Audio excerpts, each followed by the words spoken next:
Marriage यानी शादी यानी विवाह। हमें मैरिज के अलग अलग नाम तो पता है, पर क्या हम सच में जानते हैं कि मैरिज होती क्या है? अच्छा, मैं आपके सामने 2 सवाल रखती हूँ। पहला, क्या शादी सिर्फ 2 लोग के मिलने और 2 कपड़ों के सिरों की गांठ बांध के फेरे ले लेने को कहते हैं? दूसरा, शादी हमारी आधी से ज़्यादा ज़िंदगी का सवाल होता है। आधी ज़िंदगी तो हमने अपने परिवार, माता पिता के साथ बिता दी। अब आती है शादी की बात। हमें एक ऐसा जीवन साथी चाहिए, सबको चाहिए, जो हमारी बातें, ख्वाहिशें, परेशानी, दुख सबको समझे और बदले में हम भी उसकी हर बात को समझें। यहाँ पे कौन सा टर्म आता है? यहाँ पे एक टर्म आता है which is called understanding. Marriage का दूसरा नाम ही है अंडरस्टैंडिंग। तो सवाल ये है कि क्या मैरिज में अंडरस्टैंडिंग होनी चाहिए? चलिए मैं इसका जवाब देती हूँ। सपोज एक लड़का और एक लड़की दोनों एक दूसरे से बहुत प्यार करते हैं, ठीक है? बहुत प्यार करते हैं, सब कुछ अच्छा चल रहा है, कुछ बुरा नहीं हो रहा है, ठीक है। पर क्या हम ये गारंटी ले सकते हैं कि आगे भी कुछ बुरा नहीं होगा? ले सकते हैं? नहीं ले सकते हैं।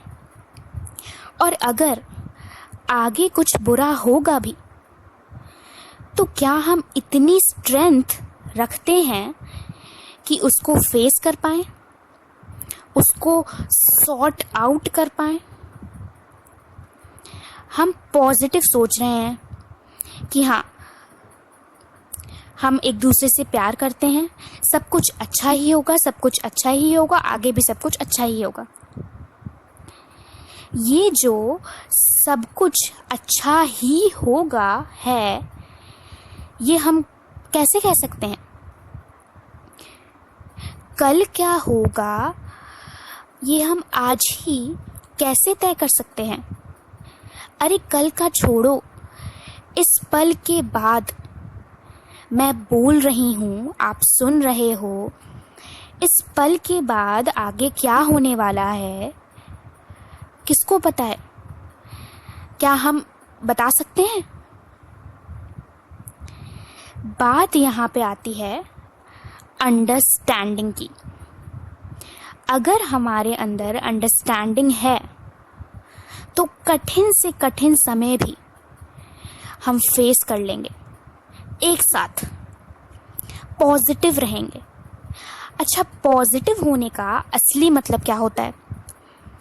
पॉजिटिव होने का मतलब ये नहीं होता है कि सब कुछ अच्छा ही होगा, सब कुछ अच्छा ही होगा।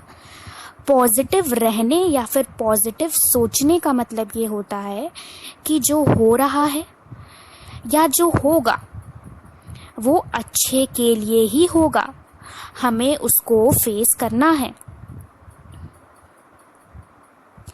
अंडरस्टैंडिंग ये सिर्फ एक शब्द नहीं है, बल्कि एक पूरा वाक्य है।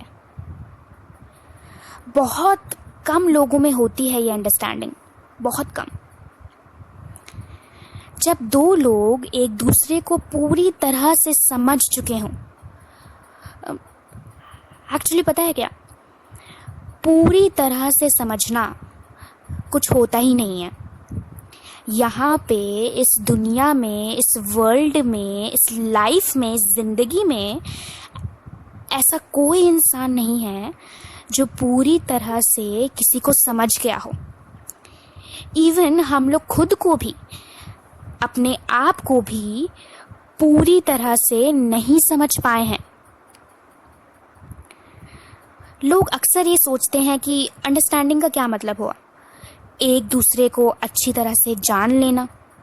नहीं, अंडरस्टैंडिंग का असली मतलब होता है कि किसी से किसी भी सिचुएशन में, हमारे रिलेशनशिप में उतनी ही उम्मीद रखना या करना जितनी कि वो पूरा कर सके, जितनी उसकी स्ट्रेंथ हो। आप अगर किसी से उसकी स्ट्रेंथ से ज़्यादा, गौर करना है यहाँ पे, स्ट्रेंथ, ठीक है, आप अगर किसी से उसकी स्ट्रेंथ से ज़्यादा उम्मीद कर रहे हैं और फिर वो पूरा नहीं कर पा रहा है तो आप गुस्सा हो जाते हैं। ये कौन सी बात हुई? तो यहाँ पे ही आती है अंडरस्टैंडिंग वाली बात। चलिए, अब बात आई अरेंज मैरिज और लव मैरिज की। देखिए, यहाँ पे बात अरेंज मैरिज करना या लव मैरिज करना इसकी नहीं है। जब दो लोग एक दूसरे से मिल रहे हैं तो वो एक दूसरे को पूरी तरह से समझे, जाने। अरेंज मैरिज और लव मैरिज दोनों ही सही हैं और दोनों सक्सेसफुल भी होती हैं और दोनों में डिवोर्स भी होता है। दोनों में डिवोर्स भी होता है। बात ये है कि क्या एक लड़की जिससे शादी करने जा रही है तो वो खुश है, या फिर एक लड़का अगर किसी से शादी करने जा रहा है तो वो खुश है? इसमें हमारे पेरेंट्स का सबसे बड़ा रोल होता है। सबसे बड़ा रोल से मेरा मतलब ये है कि अपनी लड़की या लड़के को समझें, उनसे बात करें उनकी शादी से रिलेटेड। ज़्यादातर पेरेंट्स ये सोच रखते हैं कि हम अपने हिसाब से लड़का या लड़की चुनेंगे जो हमारे हिसाब से अच्छा हो। इस केस में क्या होता है कि जब उनके बच्चे अगर किसी को पसंद करके उनसे मिलवाने के लिए लाते हैं तो पेरेंट्स को लगता है कि अरे ये तो बच्चे हैं, इनको क्या समझ कि कौन अच्छा है और कौन बुरा है। मैं यहाँ पे एक बात कहना चाहूँगी, अरे भाई बच्चे हैं तो शादी क्यों करवा रहे हो? क्यों करवा रहे हैं शादी आप इनकी? ये तो बच्चे हैं ना। आप ये मानते हैं कि हम उनके पेरेंट्स हैं, हम ज़्यादा समझ रखते हैं उनसे, तो हम बेटर लाएंगे। ठीक है, तो आप एक काम करिए, फिर आप कॉन्ट्रैक्ट साइन करके दीजिए कि आपने जो लड़का चुना है उसके साथ आपके बेटी या बेटे की आगे आने वाली लाइफ में, शादी के बाद आने वाली लाइफ में कोई लड़ाई नहीं होगी या फिर डिवोर्स तक की नौबत नहीं आएगी। दे सकते हैं आप कॉन्ट्रैक्ट साइन करके। अगर आपके बच्चे के चुने हुए जीवन साथी के साथ लड़ाई हो सकती है या फिर डिवोर्स तक की नौबत आ सकती है, तो आपके चुने हुए जीवन के साथ, आपके चुने हुए जीवन साथी के साथ भी आ सकती है। ये बात बिल्कुल सही है कि आप कहीं ज़्यादा एक्सपीरियंस्ड हैं अपने बच्चों से, कहीं ज़्यादा अनुभवी हैं अपने बच्चों से, लेकिन बच्चे को पूरा हक है अपना जीवन साथी खुद चुनने का, अपना जीवन साथी खुद ढूंढने का। आपका बच्चा आपके सामने छोटा है और हमेशा छोटा ही रहेगा, लेकिन वो खुद में इतना जिम्मेदार हो चुका है कि वो अपना फैसला खुद ले सके। और पेरेंट्स का ये फ़र्ज़ बनता है कि उसके फैसले को देखें, परखें और समझें। हम ये नहीं कहते कि आपका बच्चा जो कहे वो मान ले, पर आप बिल्कुल नकार भी नहीं सकते हैं।